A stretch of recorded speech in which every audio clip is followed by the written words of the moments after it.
the war in Ukraine, whilst it may seem at times a long way away, at any given moment there is potential for huge escalation there. And I think that was what I took away from that trip. Yeah, he spent several days in Ukraine with Grant Shapps, with exclusive access, and he's with us now. Good morning. Morning. Good to see you. First of all, I suppose just sort of some context for the trip. You were there for a few days. Where were you? What were you doing? What was the purpose of Grant Shapps' trip? So the purpose of our trip was kind of multifaceted. We were supposed to be, as I reported this morning, we were supposed to be going to Kyiv for a series of meetings with Zelensky and the senior members of his administration. This comes at a very pivotal time for Ukraine as they look to the year ahead and how they can try and regain ground in the east. But we were also supposed to go after we'd gone to Kyiv. We were supposed to be going to Odesa, which is a key area in the war right now because it's where the Ukrainians are having actually real success sinking the Black Sea Fleet, Putin's Black Sea Fleet. And then from there, we were supposed to go to Moldova, which is also an interesting area because there is a separatist region in Moldova which is looking to break away and has even called for Putin to offer support. So that was the plan. And this trip was very, very high level secret, the last two legs. And there were lots of measures that we were required to do to keep our journey under wraps. Unfortunately, as we were heading into Ukraine, we got news as we were on the plane that the President Zelensky and the Greek Prime Minister had just suffered a very close near miss in Odessa. And in fact, there was a missile strike about 400 meters away from their convoy. And it actually landed very close to where we were supposed to be going, only 24 hours later. So already there was quite a lot of concern about what was going to happen. The threat level to our delegation was increased from substantial to critical, which is the highest threat level there could be. So it was already looking pretty bad. And then within 24 hours, as we were preparing to move from Kyiv down to Odessa, unfortunately, we got another far more serious intelligence update, which basically said the Russians had been tracking our movements, but not only that, they had become aware of Grant Shapps' travel itinerary for Odessa. And the intelligence basically warned that there was an unacceptably high risk that had we gone down there, we could be struck by a Russian missile, given that there had been a near miss the day before. And most concerningly, the intelligence was concerned that could be tried to be passed off as a potential accident or coincidence. And in the fog of war, these things happen. So it was very frustrating. I know that the delegation and Shapps were very frustrated, but we had to abandon our trip. And then we had to stay overnight at the last minute in the ambassador's residence in Kyiv. And then very, very quickly and early the next morning, we were taken out of Ukraine via Poland. Goodness me. I mean, dramatic trivialises it, but that is an astonishing thing for the UK Defence Secretary to receive intelligence that he actually is being tracked and possibly targeted by the Russians. How does the MOD, how does the Defence Secretary respond in a situation like that, where there is a kind of credible threat?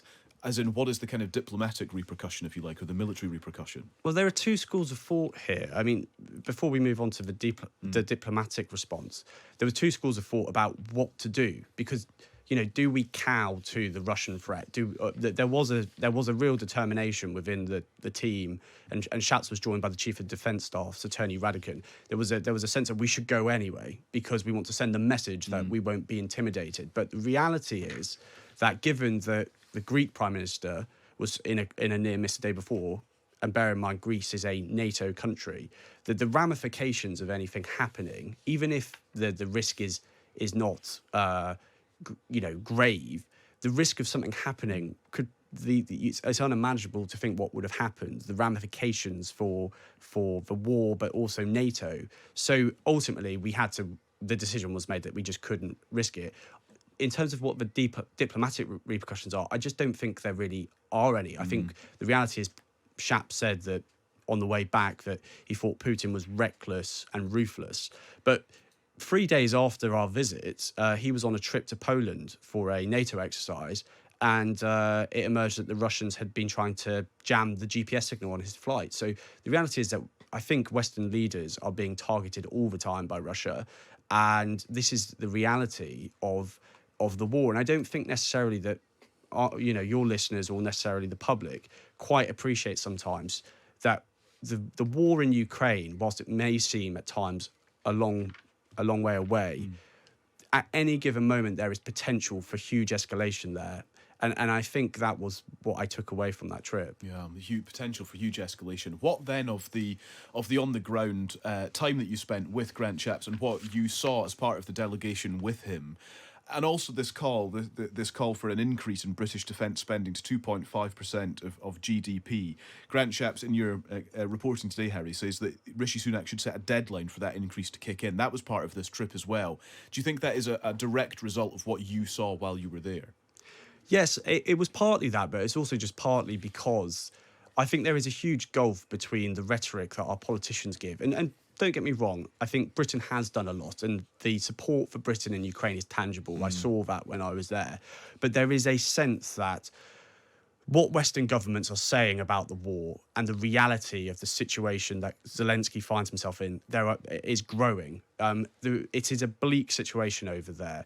The Russians are making gains on the front line. They've taken this key strategic town of Avdiivka in recent weeks, and there are experts who fear that the entire eastern region, known as the Donbass, will fall to Russia in the next few weeks.